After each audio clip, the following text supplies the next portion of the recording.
Good morning. It is 8:31 and I'm at 269.4, so the same as yesterday. It was hovering at around 269.0 and then it just decided to go to 269.4 as the final reading. I don't know. To be fair, the scale specifically says it can only do readings within 0.2 degrees of accuracy.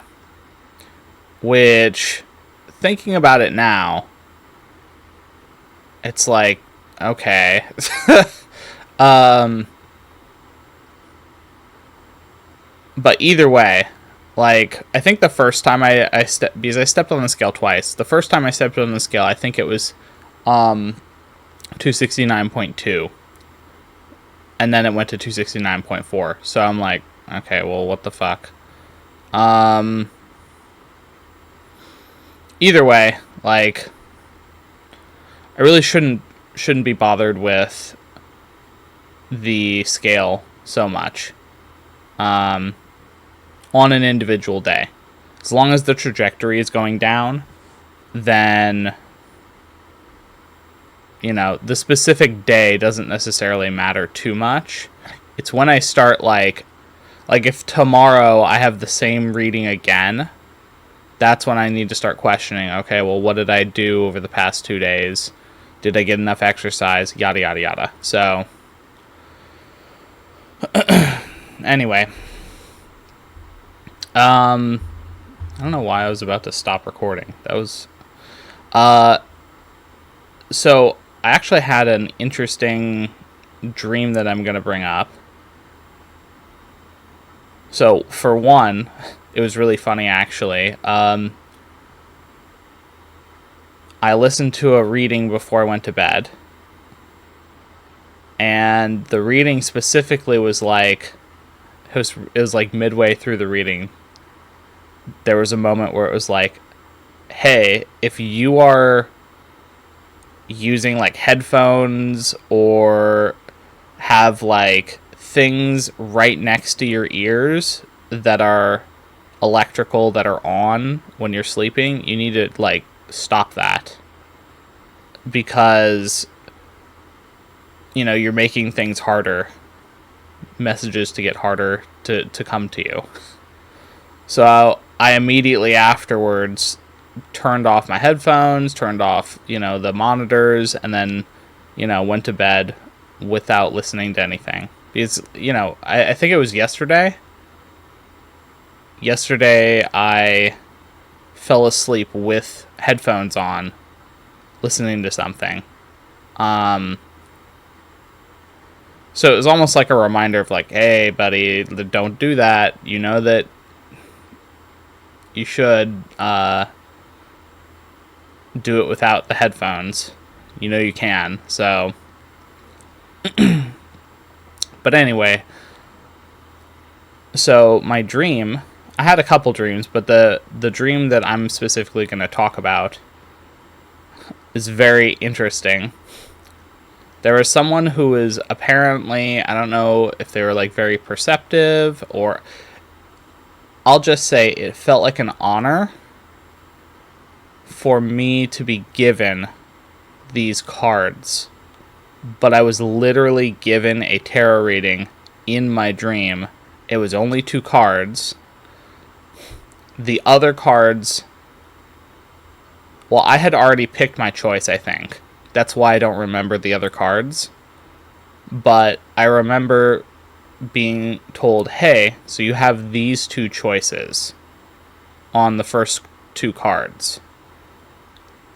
You pick one, and then I'll give you another card to follow it up.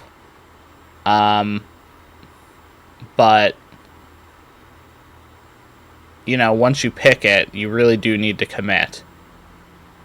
And so I'm like, okay. So the first card was the Tower, which is kind of like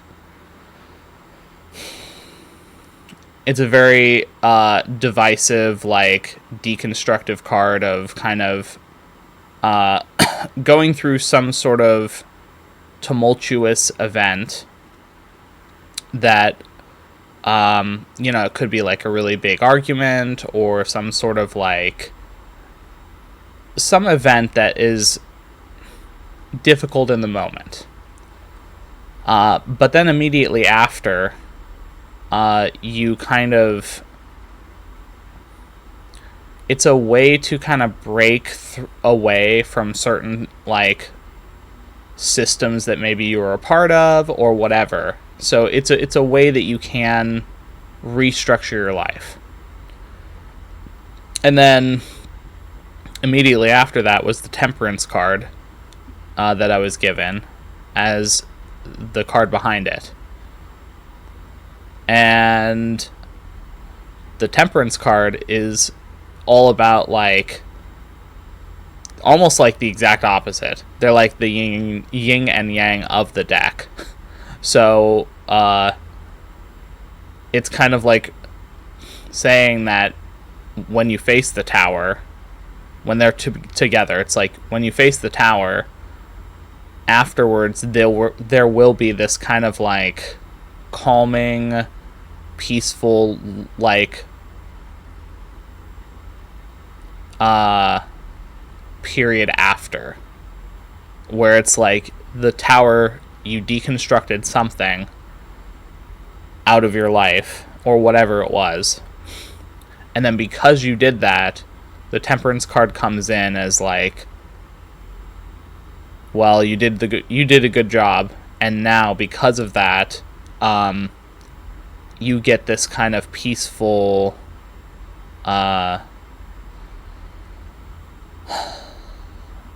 this peaceful life after, because you removed the thing that you needed to remove that may have been hard to do in the moment, So I've been thinking a lot about, like, what would that actually mean for, like, current me. Because it very much was like, it felt like there was some presence there that was like,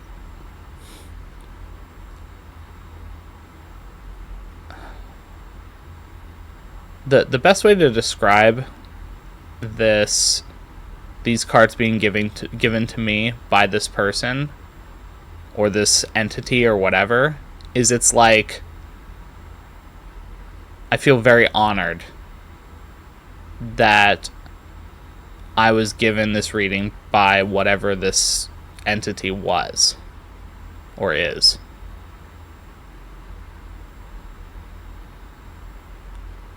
So,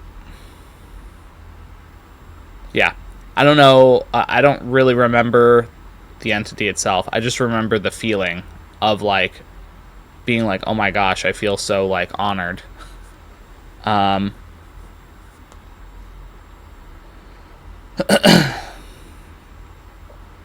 So I thought about, like, what in my life currently would that kind of point to.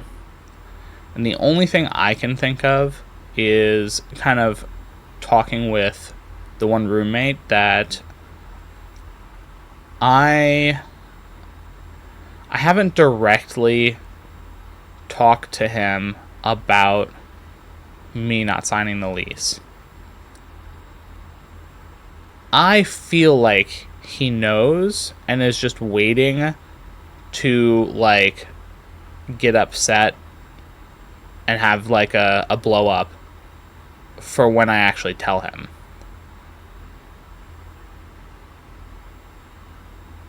But now I'm, like, I don't know, the way he kind of interacted the last time we hung out, I question if maybe he actually doesn't know. And maybe there was some hints, but there wasn't actually, like, confirmation or whatever. Or maybe he thought it was just like a haha. So I'm thinking I need to mention this today before Like, it gives a couple days. It's not like I'm running away. But it gives a couple days before I actually go on the flight to kind of hash it out, so that when I come back, there will have been time to digest, and, it also gives as much time as possible to find someone. So, I don't know. I think, I'll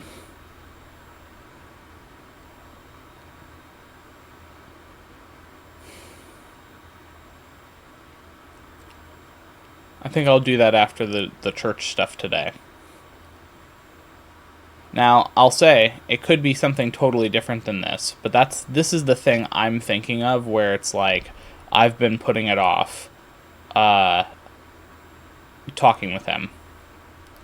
Not because I don't want to talk with him about it, just because I know that it's going to cause at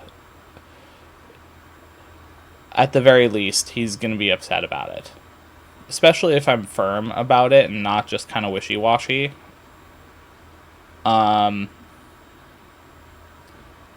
Because he already doesn't like the fact that I use intuition to, like, do things. And we had a talk about the intuition stuff when we were hanging out, where I asked him, okay, what does intuition look like to you? And he's like, isn't it just basically just random chance of, like, if you put yourself out there, good things could happen? I'm like, no, that's not intuition. That's literally rolling the dice. And he's like, yeah, but that's what you do when you go outside. That's going to look different, and you're going to have chances at good things happening to you, as opposed to if you stay in your room. Because, to be clear,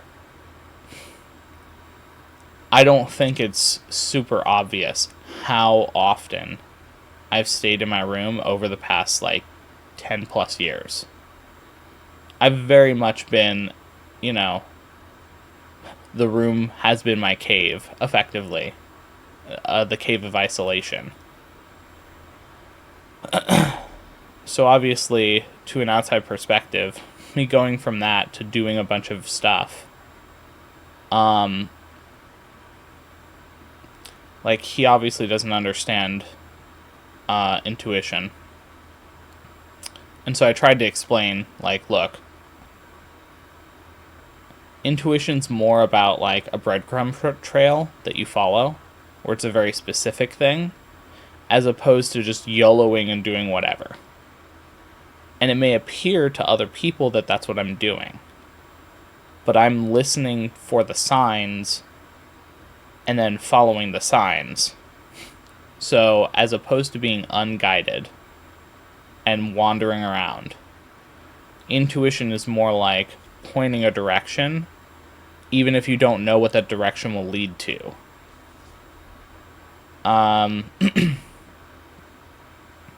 And then I explained to him, an example, where going to the gym, it was I think I just had the video. So let me see. Today's Sunday. So it was last Saturday? It was either last Saturday or last Friday. I had gone to the gym when I wasn't really feeling it at a specific time, because I felt like, I was like, oh, okay, I'll go, because I was originally going to, edit some videos and stuff and kind of relax a little bit before going. But then my computer crashed, and then I was like, that's usually a sign, especially if I'm, him-hoing around about whether I want to do something or not. And then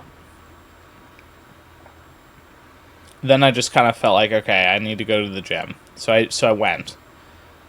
And I didn't notice anything specific. that was like important at the time. But I did mention how this older gentleman, the 80-year-old, that I later played racquetball with, he sat down next to me, and I was smiling listening to their conversation about how, like, oh, good job, and, all this stuff. And that interaction at that moment, where I was, like, smiling about the whole thing, he turned to me. Again, we had never talked before, and he started talking with me about how, like, it's really hard for him to, like, do his best and all of that stuff. And I said some, like, offhanded comments of, like, well, you should be proud of what you are doing. And, I think he misinterpreted it as, like, at that time, as, I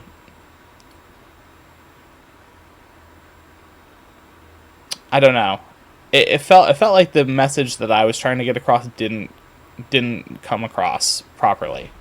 But anyway, then he, like, ended up walking away, and that was that. But if I hadn't done that, I'm pretty sure he wouldn't have come to ask to play racquetball, because he had a connection at that point with me where he knew me to some degree. Obviously, he didn't actually know me, but we had, like, a couple-minute conversation. And so, by him having that first conversation, I think it gave him more of an incentive to potentially play racquetball with me later the next week, on Wednesday. So, that's the first thing. That's the first, like, part of the breadcrumb trail, was going to the gym. The second part was, hey, you should get your racquetball stuff out. And I just randomly did it. Like, it wasn't even, like, I don't know why I just pulled it out at that time. I just felt like I just should, so I did. So I pulled the racquetball stuff out. And I was like, oh, gross. Like, the wrapping's all fucked. It was like, it had some, like, mold, and it was just gross. And it was, like, staining my hands black. And at first I tried to, like, clean the wrap, but I realized real quickly that wasn't going to be a thing. So I had a choice of, like, should I fix this or get a new racket? And I'm like, I like my old racket. I probably should just repair it. And the best way to repair it is just to peel off the wrapping and put new wrapping on. So I went, and then, I ended up having my friend that was in the hospital. And again, there was a moment where I had just gotten to this store. And I got the text on the drive over, and I didn't look at the text until I actually parked. And when I saw the text, it was like, "Hey, your buddy's in the hospital. This is his sister letting you know. And this is the details. He had a stroke, blah blah blah, whatever."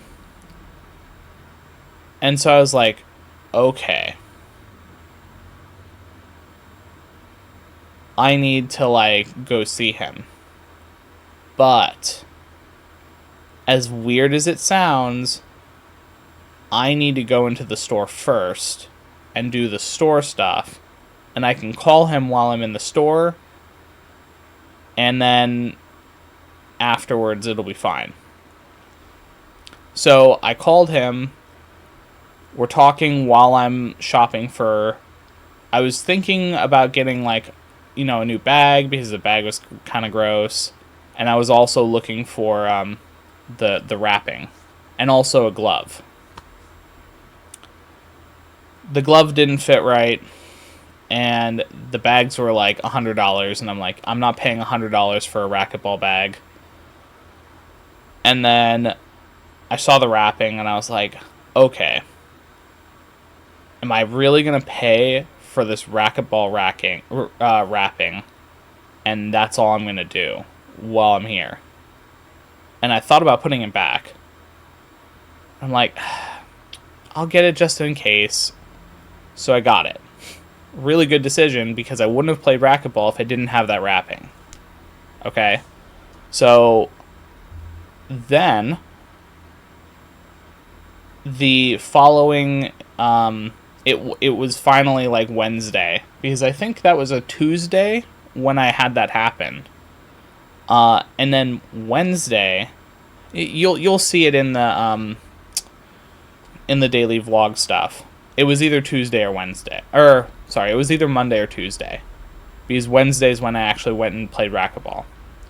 But, which again, by me, internally, there was a nudge towards make sure to take care of yourself first.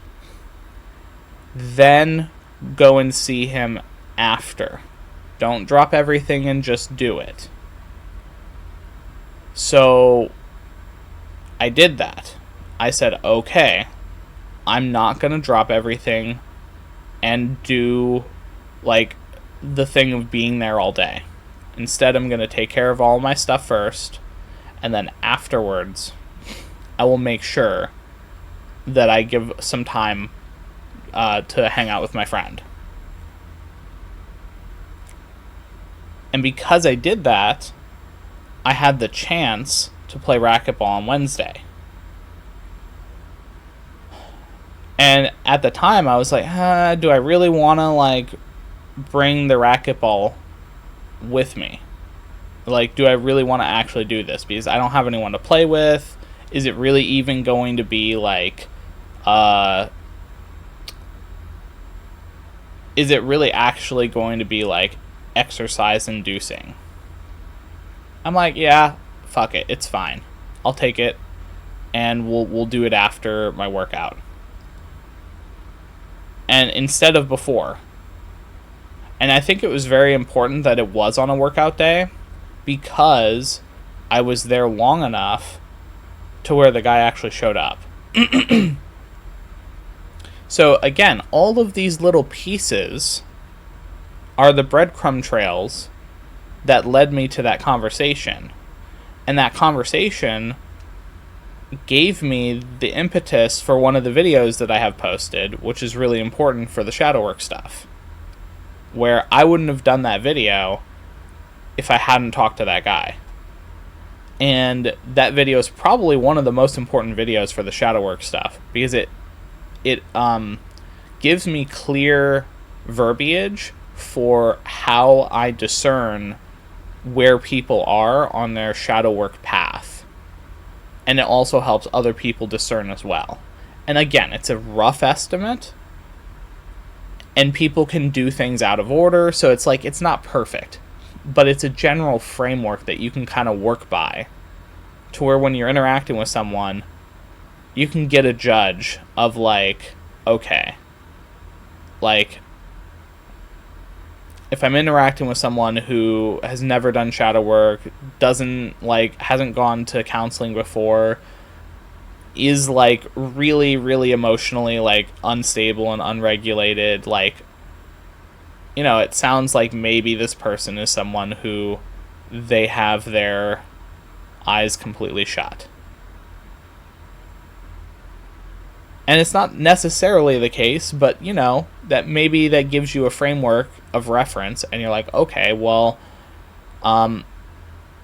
knowing that, it's not fair to expect a higher kind of understanding of, like, internal work, right? Is maybe they can't even face themselves right now, and they're not even looking to see, like, what they're doing, so they don't really understand. So using that, like, okay, you know, forgive them, for they know not what they do. It's like, man, that saying, which, yes, it is a Jesus saying / quote or whatever, I think that's like such a crucial, important kind of message. And I think, personally, I think that, well, I won't get too into specifics, but since I'm doing the whole religious thing today, I think, I've read the Bible, and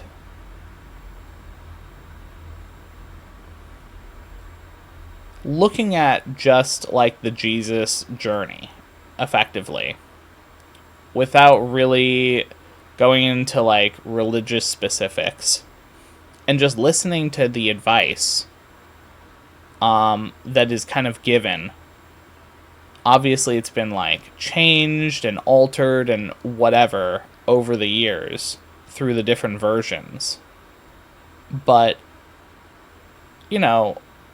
hearing advice like that, if someone who was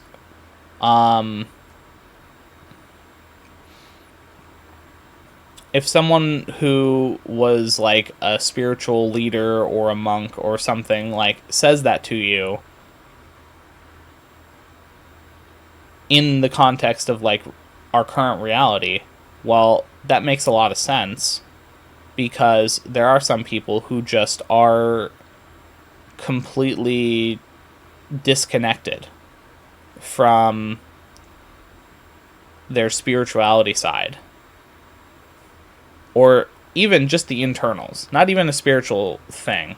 Sometimes I kind of mix the two, but like, it really is, the internal thing has nothing to do with like religious or spiritual connotations. It does connect in different ways, to where if the internal is kind of messed up, then other things will happen. But yeah, so anyway, the point is, if you interact with someone who is at that kind of stage of not even looking at themselves, then if they do something that steps across your boundaries or is like you're not okay with, it's easier to forgive them, because you know that like they don't truly grasp what they're actually doing. Not to say that you can't like say, hey, like, don't hit me, because like obviously that's not okay. And like defend yourself and all of that stuff, right? But once you kind of get past the like initial stage of like, either calling the police if you need to, or whatever happens, you can still forgive the person, because they're still living in that like the fight or flight, like I'm just living on a moment to moment basis of like, I don't even know why I'm doing what I'm doing. I've been programmed my whole life to do certain things, and I just do them. There might not even be a question of like questioning why. And when you're living like that, it's real easy to do things that will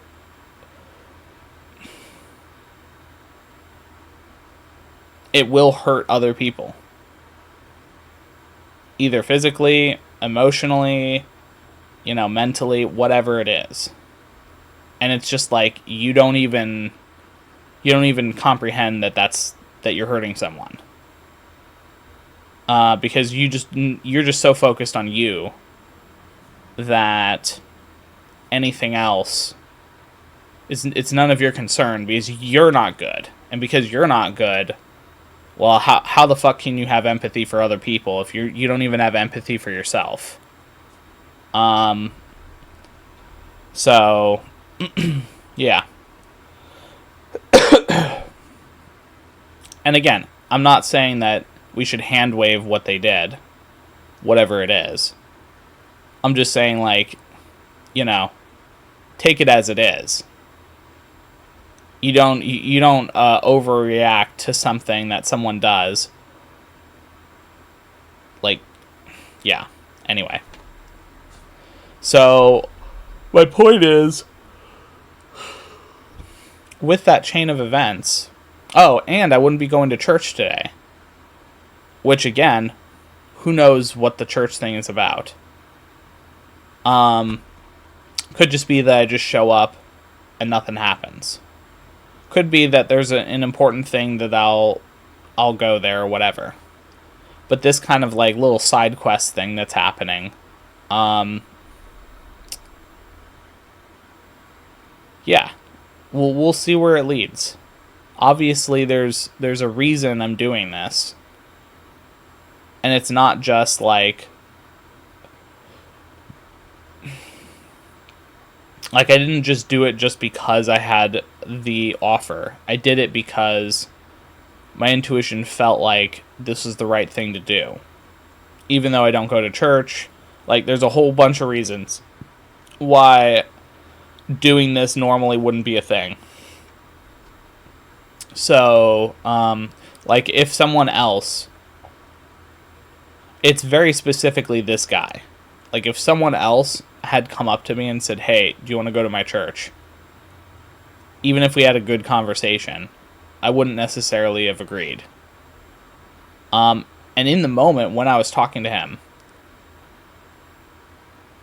I very much was like, I don't know if I want to do this.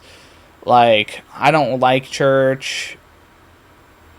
And then, my internal nudged me to agree. And then once I agreed, it's like, okay, that was the right thing. I'm sure of it at this point. So, anyway. Oh. I mean, you guys will know later today, theoretically. But I'm pretty sure I'll know what it is once I get there. That's just kind of how the intuition stuff works. And again, this is why. This is why you follow intuition. Because all those chains of events were guided by intuition. Obviously I was still making the decision. I could have chose not to do any of those things during the chain of events. And if I did, then I wouldn't have had those things happen, right? That's why when you follow intuition, it will guide you to different things. My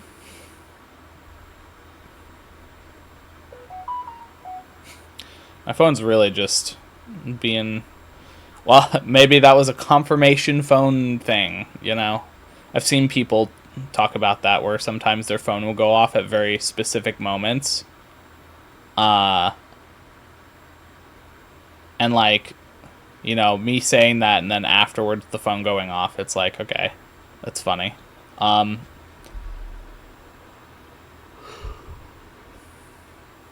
yeah, I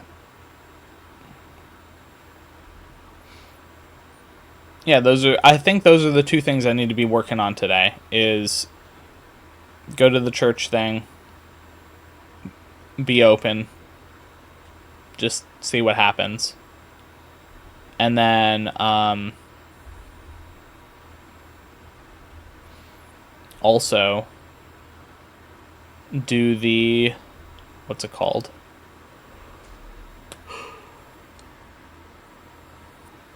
Do the talk with my friend.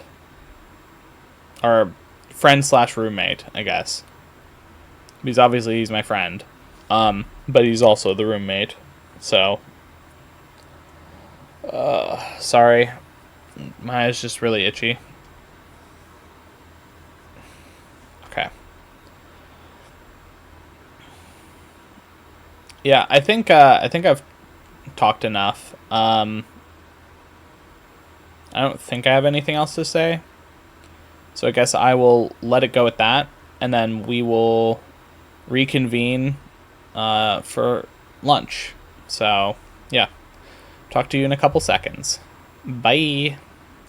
Hello, it is 2:04, and I'm back from the little church gathering.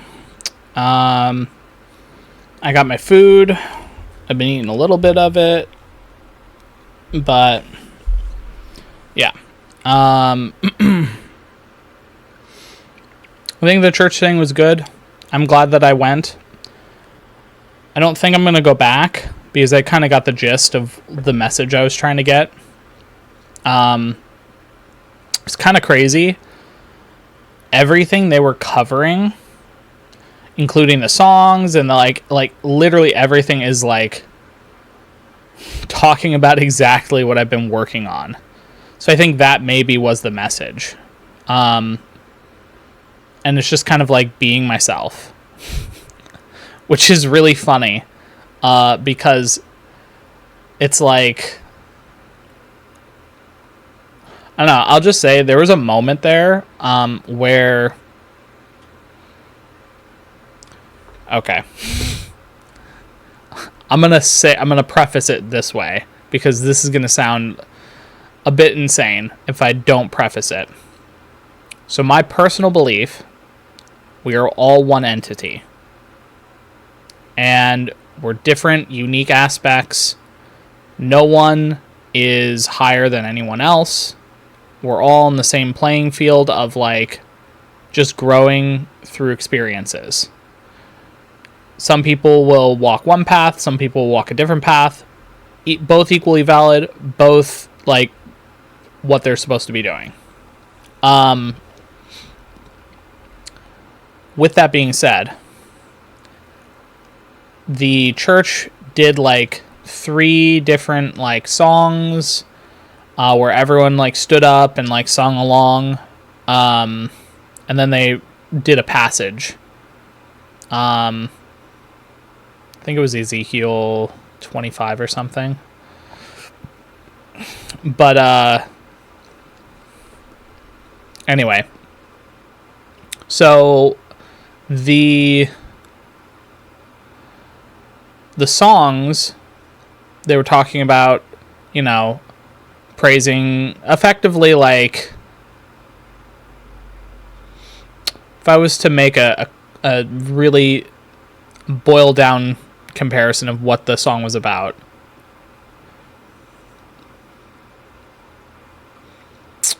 Jesus is everything. Everyone is sacrificing for Jesus. And Jesus is like, oh, why did Jesus accept me? Even though I'm sinful. Basically. And how Jesus is like, has this unconditional love and acceptance for all, regardless of what you've done. And then God is like great. God is like everything, which is really funny because they say God is effectively the universe and the creator, but they don't take it that one step further to like realize that includes everyone. So it's like even the songs they're singing like kind of resonate with this idea. But there were a few things in the song that I totally did not agree with. They kept putting Jesus as this like this figure that they had to like lay at the feet of. And it's like, oh, like there was this one part where it's like, oh, if I laid at the feet of Jesus, I've done everything I need to do and I'm so happy. And what I'm kind of getting at when I like listen to that is, oh, you're talking about the path that Jesus walked, not Jesus itself. But they were referring to it more as Jesus itself rather than the path that Jesus walked, which is interesting. So yeah, but they're singing and they're like really truly getting into it, and it's great. And could feel the energy, like it was very positive.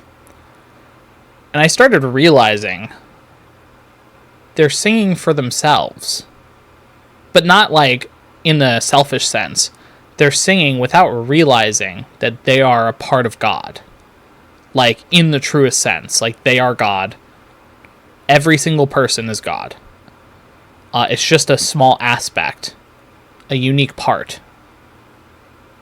And so when they're singing about praising God, they're praising themselves, and they're praising all of the people around them. But they're not seeing it that way. They're seeing it as we're praising this, like, divine entity that's above us. And it's like the subtle twist and subversion on the idea that we're all one. It just kept coming up in all sorts of, like, small ways. Like in one of the passages where Jesus is like, we're all part of the same body. He's literally saying what I'm talking about here. But they're like, yeah, in relation to the church. They had to, like, literally edit it and say this is what it actually means. After they said the set of words. They're like, yeah, we're talking about the church. The church is all one body. We're all part of the community and da-da-da-da-da and this and that. And it's, like, so crazy that, like, the mind warping around the idea that, like, we can't have that everyone is the creator. Because then that would imply that all the things they're doing are the creator's, like, intention. And it's really hard to wrap your head around the idea that just as there is, you know, justice and all of this, like, that the happy, like, peaceful, loving, all of this stuff, there's also the other side, which is the hatred, the, like, anger, the injustice, the this, that, and the other. The envy, the greed. But that is equally a part of, like, the one. That's equally a part of it. Sorry, my nose was itchy. And so people can't accept that. Because that would mean that the people that they want to persecute for doing bad things, well, they're persecuting a part of God. And it kind of takes them from the pedestal of, well, we're the righteous people and we are above the people who aren't righteous.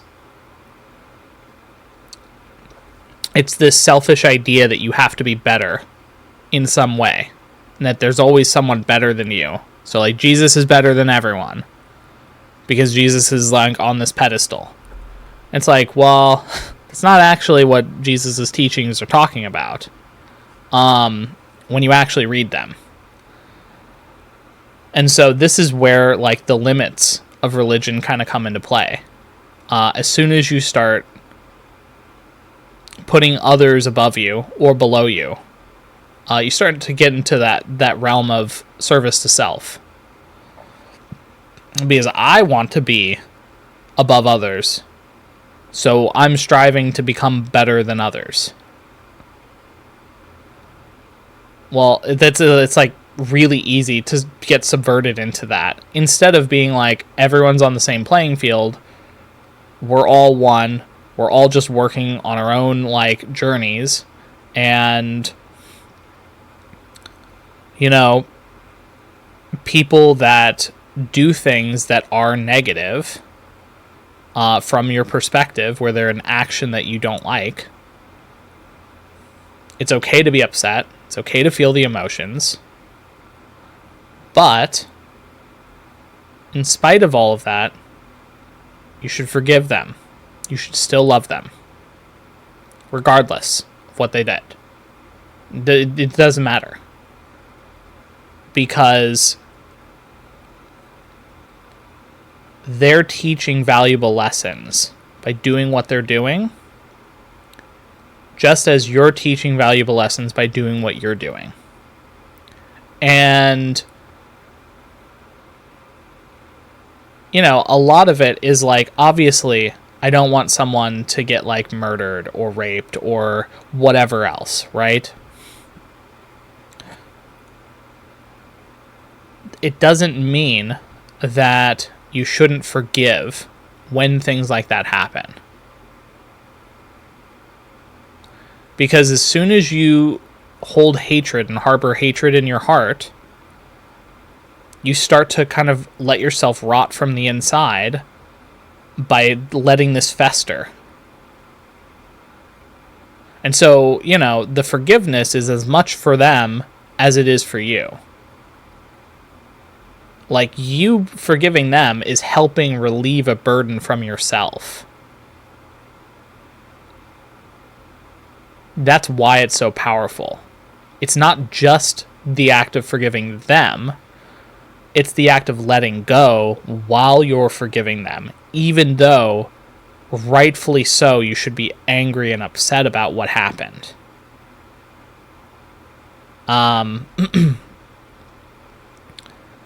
And so this is like, these are kind of the more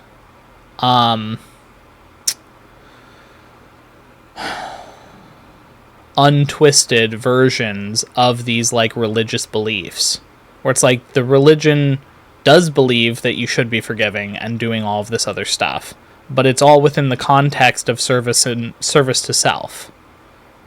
And so it's like, yeah, obviously they say go and do kind things to others, but it's only because you're doing it for God, not because you genuinely want to do it. And that's where a lot of the like issues kind of come in, where you'll get people who are like, well, if you don't believe that, if you don't have Jesus in your heart, you're going to hell.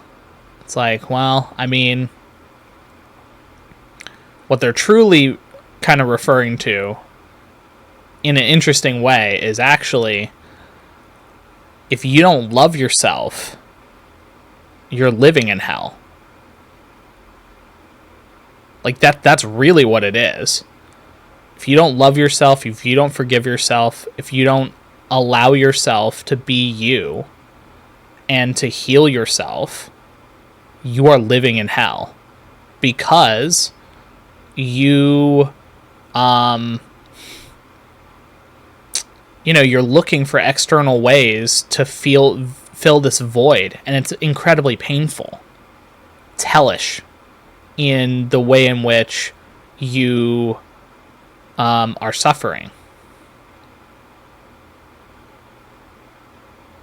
Because it's like, well, you know, no one's loving me the way I want to be loved.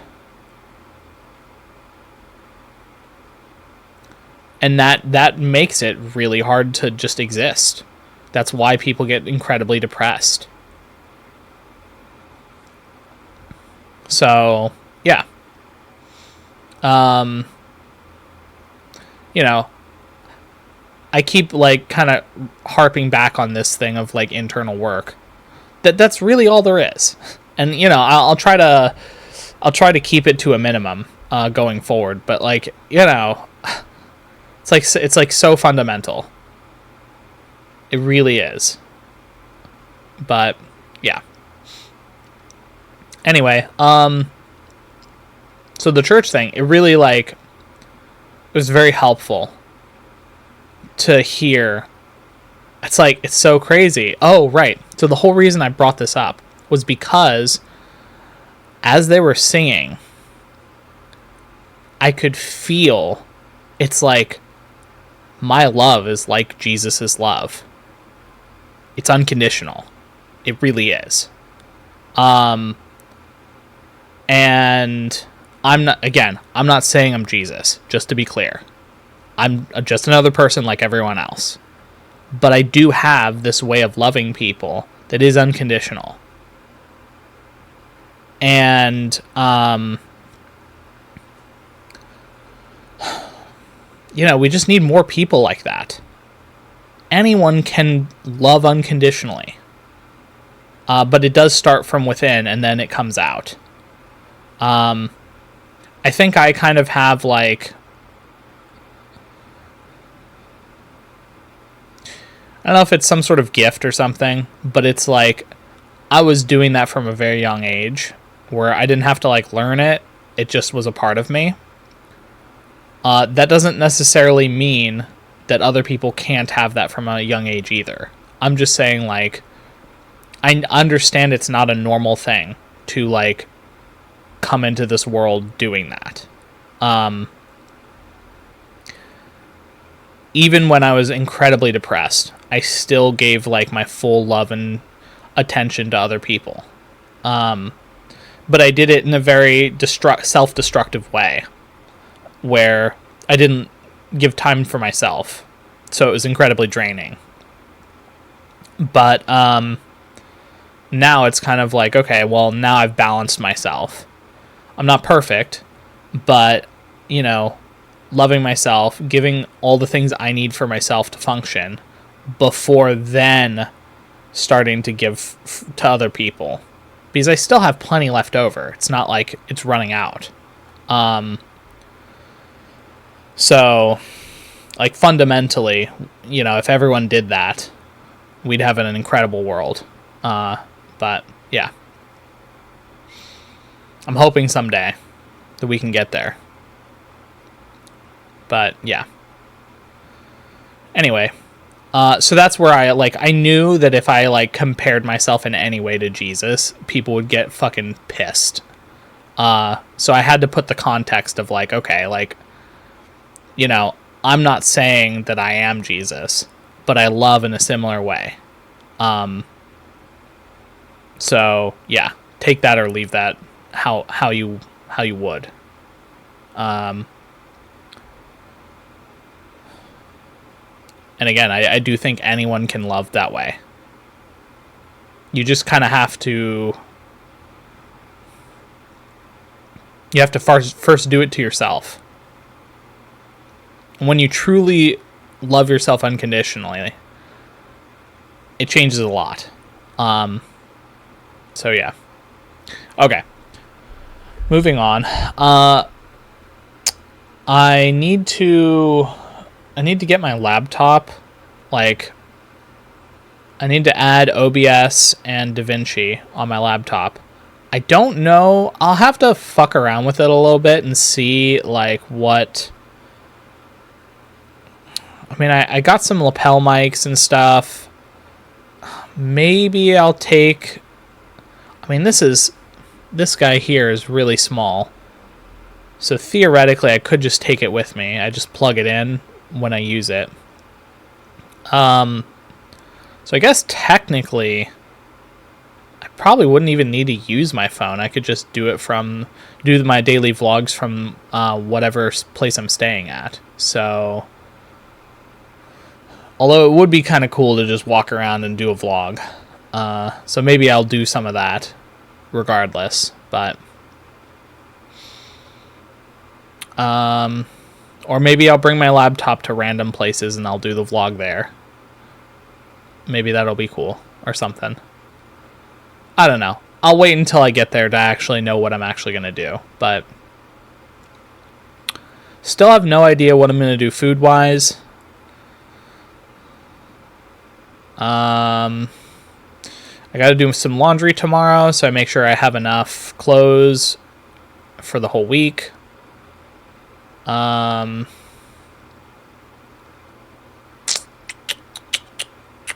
Aside from clothes, you know, I'm going to bring the nuts and, you know, like toothpaste and toothbrush. Don't think I'm going to bring too much else. Like, there's no reason to bring much else. You know, I got to make sure to have my phone, like, fully charged, and my earbuds. I have Raycons. I actually really like Raycons, but I feel like at this point it's probably, like, any earbud that is of decent quality that's wireless is probably, like, you know, just as good, but I got Raycon specifically.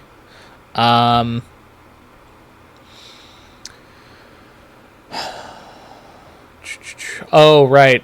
I'm gonna need to, maybe between today and tomorrow, I'll make sure to like catch up on the backlog so that I have videos prepared. Like the last few days I might have to edit and like post it up. But yeah. We'll see. I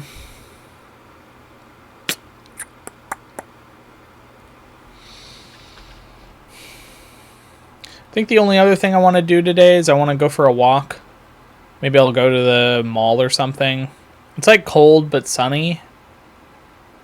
Maybe I'll just go outside, but I kind of don't want to walk if there's like any leftover snow or anything, which doesn't look like it, but you never know. I guess that's it. So I guess I'll let you guys go, and I will talk to you in a couple hours. You'll know what I've done by then. So, all right, thanks. Bye. Hello.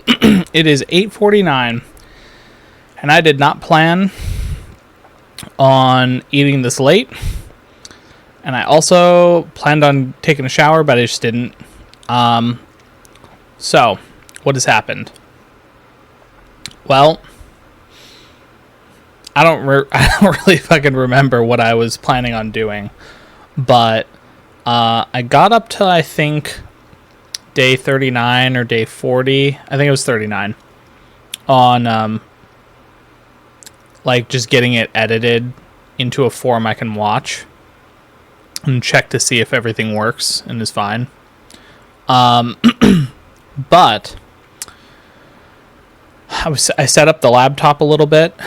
I added OBS and DaVinci, and then I re-downloaded DaVinci into my current computer again. And it seemed to have been working better, so we'll see. But it did crash after like 4 goes around, I guess. But okay, so I ended up going for, I listened to some readings, and then I ended up telling the roommate that I kind of knew was gonna have it. Let me try that again. I told the roommate that I knew was going to be hit the hardest with the news about me probably not signing the lease. But I was pretty firm. I'm like, look, honestly, I don't think I'm signing the lease.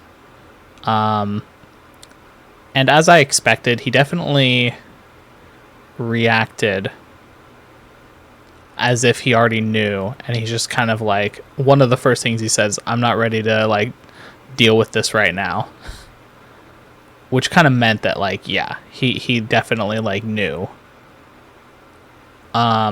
which is fine. That just made it easier to talk about, so that now it's all in the open. But yeah, so talked to him for a little bit. Like, obviously, he's not happy. And, he kept mentioning, like, I will say, for his kind of normal mode of, like, interacting, he was very considerate. And I'm not trying to, like, say that he's not considerate, but he definitely, like, struggles sometimes with seeing the other side of things. But he really made it an effort, like a true genuine effort, to like just understand my perspective, even if he didn't agree with it, which is big progress for him.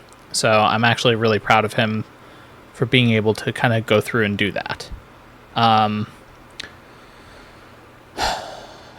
And Yeah, I think I mean, he mentioned how he's like, I understand, obviously, like, you got to do what you got to do. It just sucks for us. And I'm like, yeah, no, I understand. But I don't know. I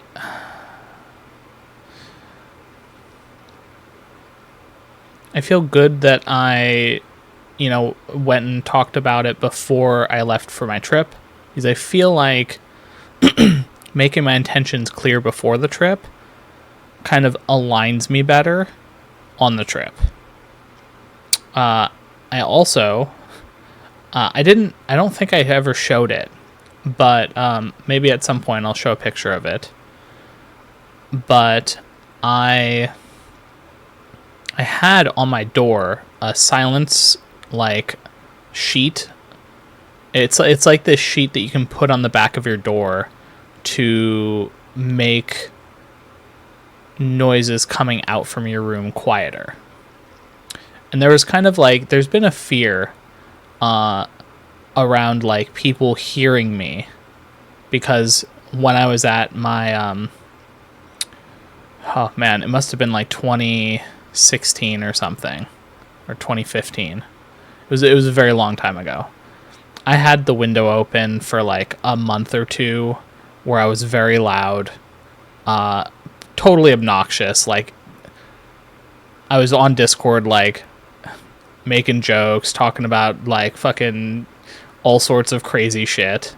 And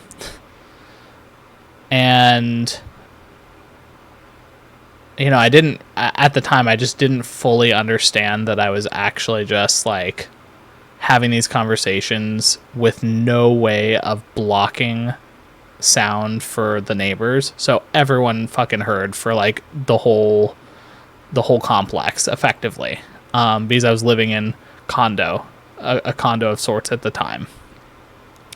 And so one day, one of the neighbors actually put a note on the front door and was like, hey, we can hear like everything, and I mean everything, underlined. And I was so mortified. It was like, I was like, oh my god, like I didn't even think about like how loud I was being. And of course, because the fucking window's open, I had the AC in the window, but like that doesn't really stop the fucking noise. So yeah, it like, I was so like traumatized by that, where it was like, I was like, I really just didn't understand. And so after that, I had been so hyper fixated on like making sure that I had like soundproofing and all sorts of other stuff in my room, because I kind of viewed my room as like the safe haven. And so I had bought at the old house this like I mean, I could probably, I mean, it's just, I don't know if I want to I mean, I'll just describe it. It basically is like about like this thick, and it has it's like a soundproofing like material that people will put in walls, but it's in the actual like large block. And it's like it's almost like a curtain that's just really heavy, and it has a bunch of material in it, and you put it on the back of your door, and then when your door opens, it's fine, but when your door is closed, it like seals all the gaps, theoretically. To be honest, it helped, but it didn't do that much. But at the old house, it was just too small for the door. In the new house, I had jerry-rigged this like contraption that looked insane. It was like I had these like bungee cords and all sorts of crazy things to like make it lock on the door so that it worked. And I did dampen the sound of my door by like 10 decibels, which is significant. But so the reason I brought all this up is that was one of my things that like made me feel safe in my room when I was like talking or whatever. And I realized I don't need it. It was just kind of there. And I just didn't want to deal with taking it down. But I realized that actually taking it down is a step towards showing that I actually am serious about like, effectively moving out. And so by doing that, it was like another confirmation that I'm like being serious, and I'm like, yes, I am not signing the lease. Yes, I'm taking this down. Yes, I am now thinking about how to make sure that like my room and everything is my room and everything is ready for whatever happens, so that I can move in a like calm, collected manner rather than the chaos that every move has been like so far. So yeah, that's kind of what I was doing. And along with like listening to some like tarot readings, along with doing the Da Vinci like uploading stuff. So I got a lot done today. Not all that I wanted to accomplish, but I mean, the rest I can do tomorrow. Oh, also, I forgot to show food. Chickpeas. You're like, where is the, what's it called? Guacamole. Well, I actually put it underneath this time, because mixing it last time, it's good when it's mixed together. It improves the meal significantly.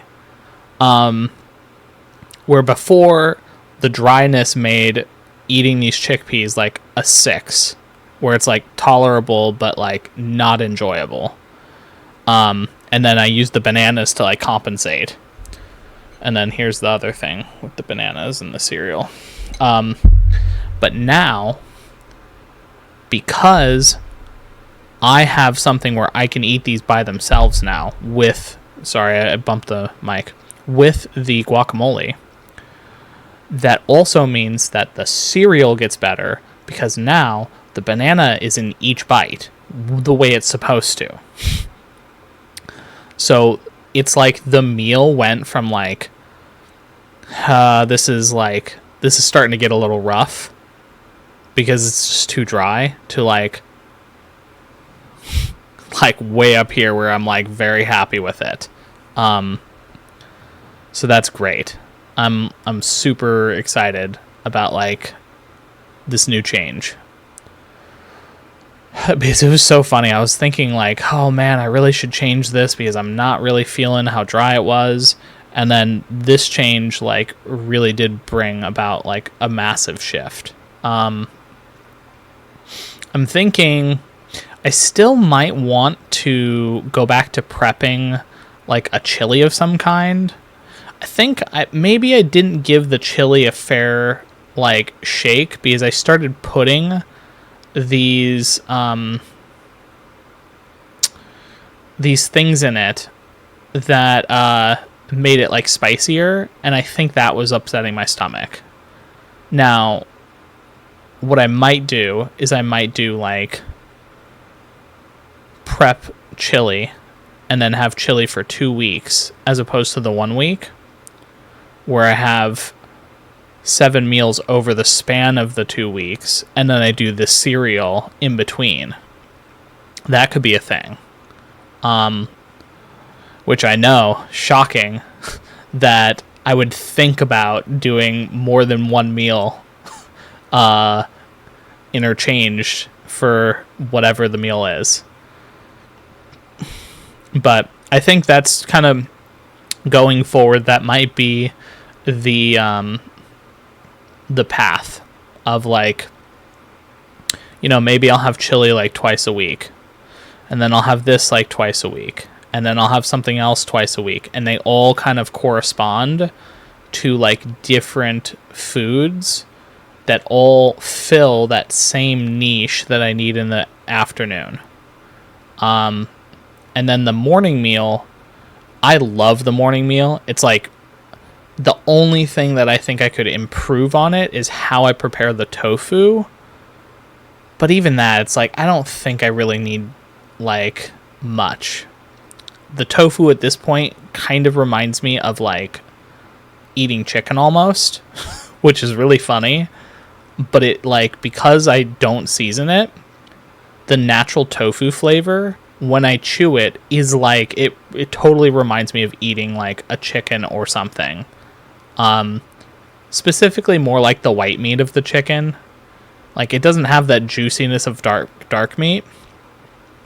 But yeah, but it is like that combined with the vegetables and the soy sauce and everything, like it works really well together. So I'm very pleased with that. And it is probably the most important meal for me, because that sets up everything for the rest of the day. So unless I can figure out another way to do the vegetables, which I'm sure there are other ways, but yeah, for now, keeping it the way it is. But I got 3 back-to-back messages of rest.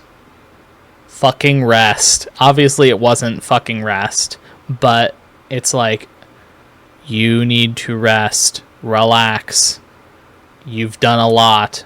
Good job. Pat yourself on the back. You're very dedicated, but make sure to rest and be playful, because, you know, you don't want to burn out.